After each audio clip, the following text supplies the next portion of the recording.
Okay, solve the equation by completing the square.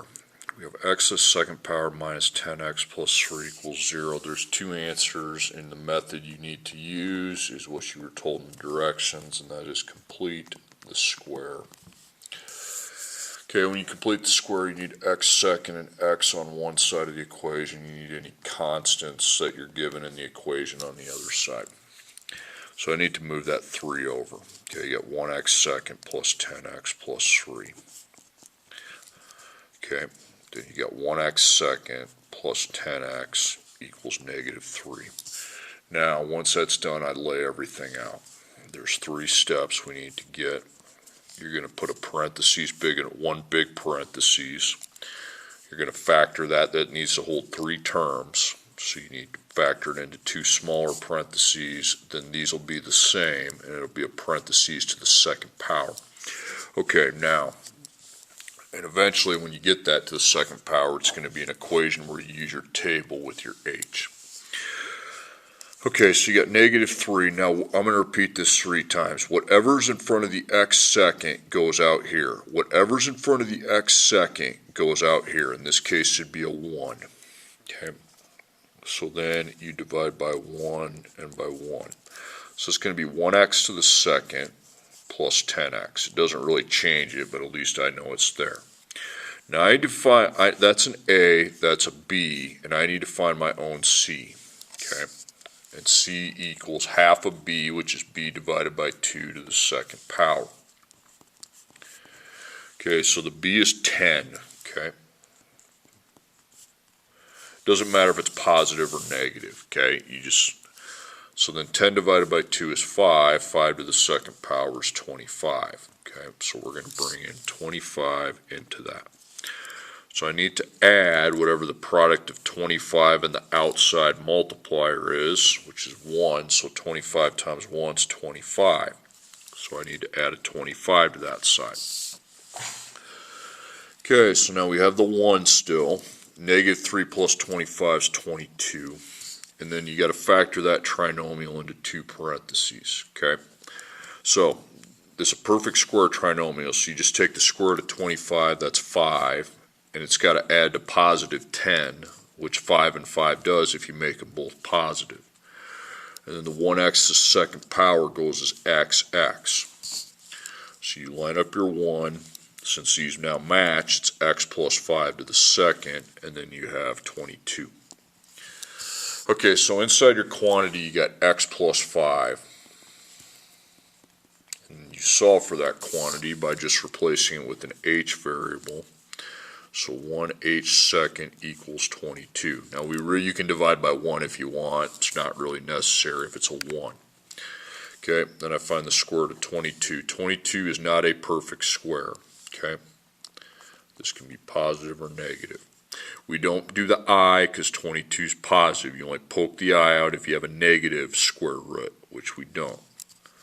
So you divide into 2 square roots. So up on my perfect square list, 22, I think 16, 22 is not divisible by 16. It's not divisible by 9, it's not divisible by 4, so I think we have to just go with 1. So 1 and 22. So the square root of 1 is 1, okay? So it'd be 1 square root 22. Now, we bring that up to our table. 1 square root 22, negative 1 square root 22, and then we minus the 5, but we don't minus it from anything on the other side. We just minus it hanging. Okay, so the first answer is 1 square root 22 minus 5. Okay, minus 5, hang it. Okay, and that's negative 1 square root 22 minus 5. That is completing the square. That's the worst problem on the whole thing. Okay, now we speed it up. Simplify. This is a complex number. You have a real number and an imaginary number, plus another complex number where you have a real number combined with an imaginary number. To add, it's really easy. You add the real numbers and then the imaginary numbers, or you can do the imaginary numbers first. Doesn't matter. 3 plus 8 is 11. Then the I is 2 and negative 6 adds to negative 4. Boom.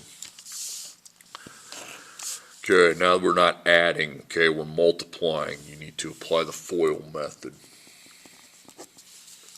So you take 5 times 8, 5 times negative 5i, 2i times 8,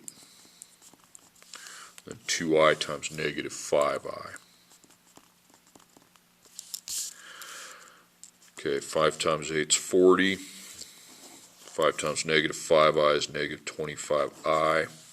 2i times 8 is 16i. 2i times negative 5i is negative 10i to the second. But remember, I to the second holds that value of negative 1. Okay, so it's negative 10 times negative 1,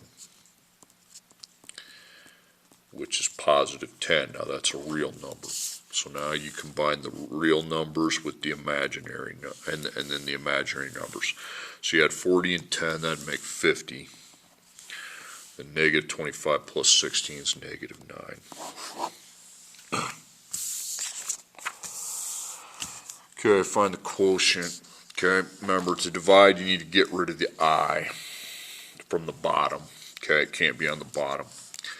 Now we're doing that on both these problems, but you see here, it's just one term, the imaginary term. This one here, you have a real number and an imaginary number, that is 2 terms. So you have to do the problems totally different. When you to get rid of the I with one term from the bottom, you just parenthesize the whole thing and multiply everything inside that by I. So 8 times I is 8I. Plus 6i times I is 6i to the second power. 3i times I is 3i to the second. Then you replace your I to the second with its tangible value, negative 1. So 8i stays, but then the I to the seconds, it's now 6 times negative 1, and then 3 times negative 1. 6 times negative 1 is negative 6, so you got 8i plus negative 6, and 3 times negative 1 is negative 3. Now you need to find your quotients. You drop your plus. Now you see how I is before the plus? This is where I needs to go. Okay. Then you divide 8 by negative 3. I don't like that. Second PRB that. Negative 2 2/3 I. Then negative 6 divided by negative 3 is 2. There you have it.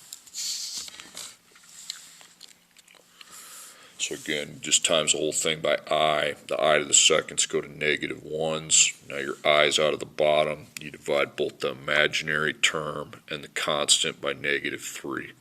Remember, I is going to be on the first term. Okay, find the quotient. Okay. All right, 2 terms, you have to use the conjugate method.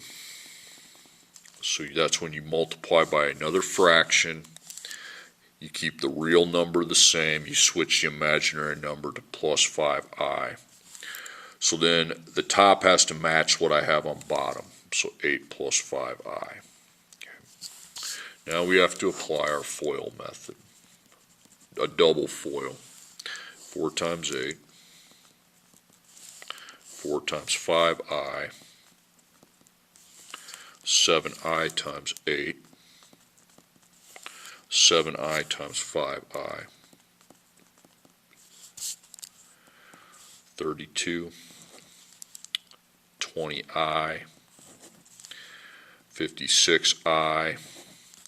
35i to the second, but that's actually 35 times negative 1, which is negative 35. So you combine your real numbers and your imaginary. So 32 and negative 35 is negative 3. And 20 plus 56 is 76i. So that's your top. Negative 3 plus 76i. Now the bottom, you take 8 times 8. 8 times 5i, negative 5i times 8, and then negative 5i times positive 5i. So we know we got 64 as a real number, 40i as an imaginary number, negative 40i. These cancel then, because if I add the i's, they come to 0.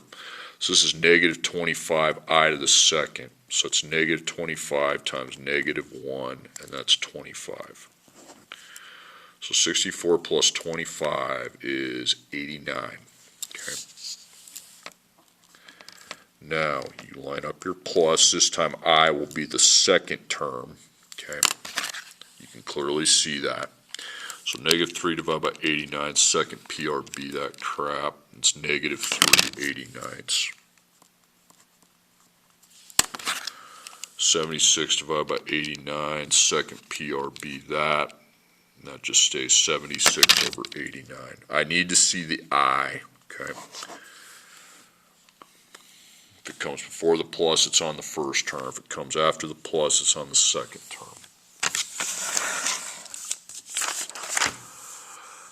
Okay, solve the equation using square roots. Square roots is easy to solve for. Okay, just like the wall, get the x second by itself. So you minus 4. That's 54. You divide by your multiplier of negative 3. Get rid of that operation. So 54 divided by negative 3 is negative 18. So now you square root. So x is going to be a positive and a negative. You need to poke the I out when you have a square root of a negative. You can't forget that. 18 is not a perfect square, so we have to divide into 18 two square roots. You got to remember to put I on the end. Okay. So up on the board, 18 is divisible by 16. I don't think so. 18 divided by 9 works. It's 9 and 2. So the square root of 9, don't keep that 9. That becomes a 3. So it's 3 square root 2I.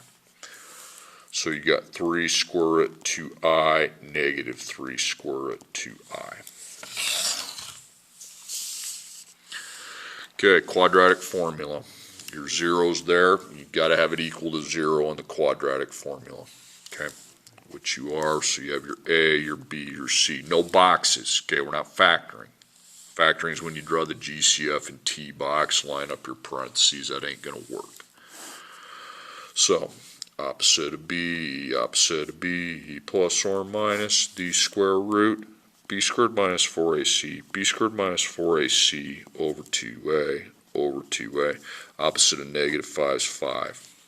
Then B, negative 5 to the second, then 4. A is 1, C is 12, and then A is 1. So you got 5, 2 times 1 is 2. So I figure out what the heck is in that square root. Negative 5 to the second, minus 4, 1, and 12. Okay, I got negative 23. Oh, we got to poke the I out, so no decimals are going to be allowed when you have to poke the I out. If you don't have to poke the I out, you can just square root it into a decimal. That does not work with an imaginary number. You need to put a division sign. Let's see what 20 goes into 23 from the list of perfect squares. Is it 16? No. Is it 9? No. Is it 4? No. 1 and 23. Remember to put your I right there. Square root of 1 is 1, so it'd be 1 square root 23I. Okay, what do you do after that? Nothing. 5 plus 1 square root 23I over 2, then 5 minus 1 square root 23I over 2. You can't, don't add and subtract and divide. If you're taking trig, you'd look at 5, 1, and 2. Those cannot be, do not have a common factor other than 1.